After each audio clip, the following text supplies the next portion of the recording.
Hi, this is Heather DeRome from heatherderome.com and from the Sonatas and Partitas.com. In this video, we're going to talk about the Siciliana from the first sonata, BWV 1001. The sonata is in G minor, and the Siciliana is in B flat.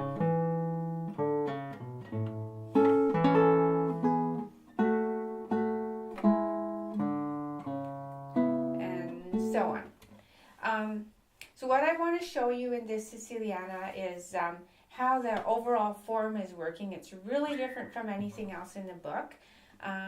In the other videos, I talk about how Bach gets his overall arch and how he has goes from the beginning single-mindedly towards a chord, usually about 2/3 of the way through, usually stops on that chord or that key, and then turns around and comes back home.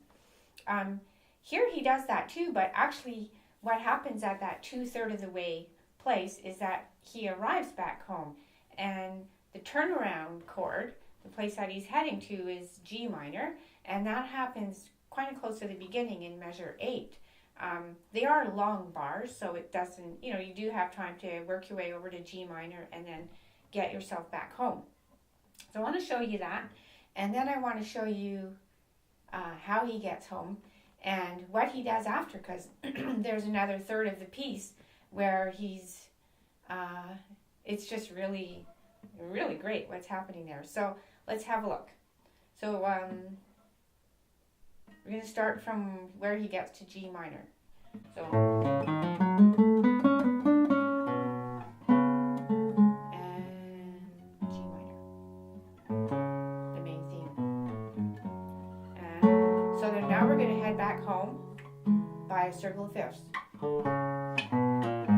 G7, C minor,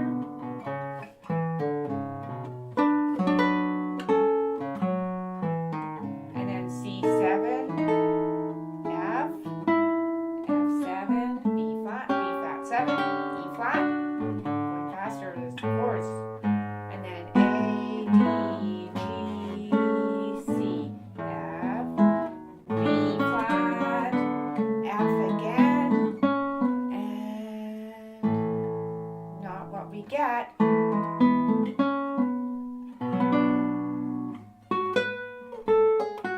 And then F, B flat, then we get it. So that's our little arrival back home. So I want to look at two things here. One of them is, what was that little deceptive cadence? Love this slurring here. This is the only time in the book, the only time ever that I've seen Bach go from a dominant chord to a predominant chord. Normally the deceptive cadences go from 5 to 6, but here we're in B flat. We have, that's 5, and then C minor, that's 2. So he's going from 5 to 2. Now in my mind, he's not actually going to 2. He's like done this build up to a cadence all the way back from here. That's how long he's been working at getting us to B flat, and he's just going to take a second shot at the cadence, and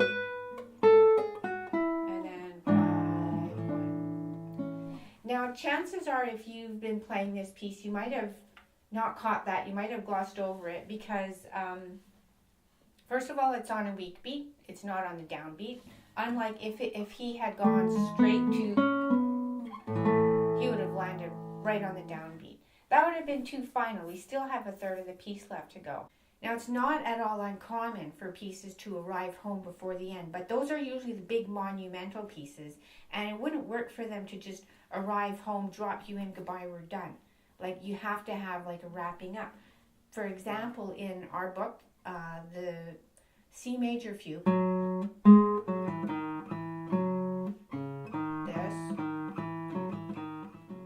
well, it arrives home several pages before the end. I think it's as long or longer than the chaconne, that piece. So then the wrapping up starts. Or the G minor fugue in our book.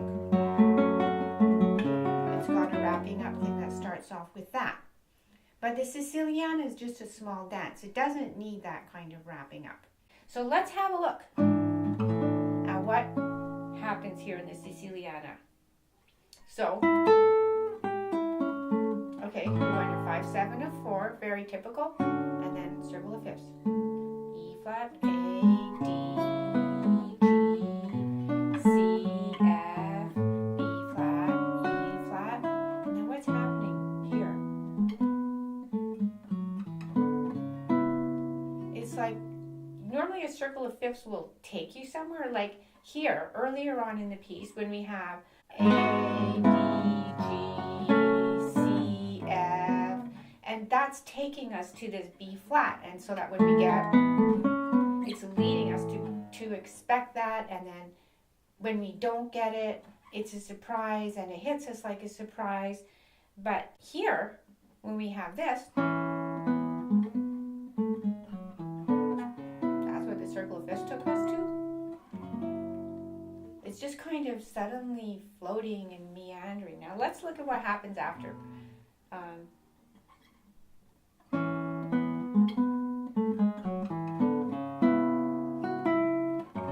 Now we get G7. Now G7 feels like that's solid footing. Going to C minor, the circle of fifths again. E flat, and then it just is kind of meandering thing again. And now we 5, 4, 2, a 5 to 5, and then we know back where we are again. So honestly, for 7 years, I kept coming back to the Siciliana, trying to figure out what the chords were, what they meant. I thought maybe because the violin music, there's not enough strings, you can't really quite tell what Bach was thinking. I mean, it did look like there's a lot of chord changes that go by. They change on every eighth note, but they don't, go in this single-minded way that Bach always does. And so finally I contacted a theorist, Robert Jerdingen, who's a wonderful musician, brilliant theorist, and he told me, well, first he said, Heather, trying to make everything into a 1 or a 5 often misses the point. So point taken on that. But then he said he considers this passage to be what he calls an indugio passage, and it comes from the word indulging, and it's where the listener is basically forced to be in a kind of a busy stasis. And I thought, oh my gosh, that's really what's happening, while prolonging and avoiding a final cadence. And I thought, wow, that's just what's happening here. And he said that a lot of times there's a tonic pedal, and sure enough, there's one in the inner voice, and a lot of parallel six. And yeah, that it just described it exactly. And that was like a practice of Galant composers who were kind of like developing along the time when Bach was writing the sonatas and partitas. And at the end of Bach's life, I mean, the Galant practice was in full swing. He was still writing Baroque music, but he was hearing this music. And so that just blew my mind. And so I wanted to share that with you. Let's just go on. I want to show you one more thing. Here's our big final dominant. And then here, Bach only has those 2 notes. He doesn't have that for the last chord. He has this for the last chord. So what happens? What is this? E flat and C. That is F, A, C, E flat. That's the 7th and the 5th of his dominant 7th chord. But if he really only wanted those 2 notes, he would have resolved it to that. And he would never resolve it to that at a final cadence. So the bass note is a full step lower than the violin's lowest note. Violin can go down to G. We need an F.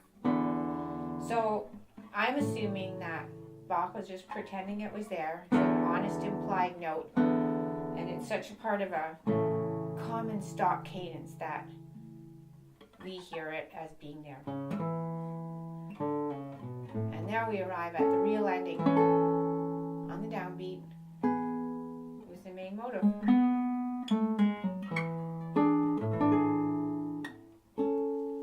So give it a try. Play it like that from the beginning. know that you're heading to G minor, where you actually get the main motive again, and then you go through your circle of fifths, and you have your deceptive cadence on 2, not 6, and then you take another shot at the cadence and you get to your tonic chord on a weak beat, and then you have this like 8 bars or so of just kind of alternating between a circle of fifths, that very familiar territory, to this sort of like unfamiliar floaty territory. And let us know what you think at sonatasandpartitas.com.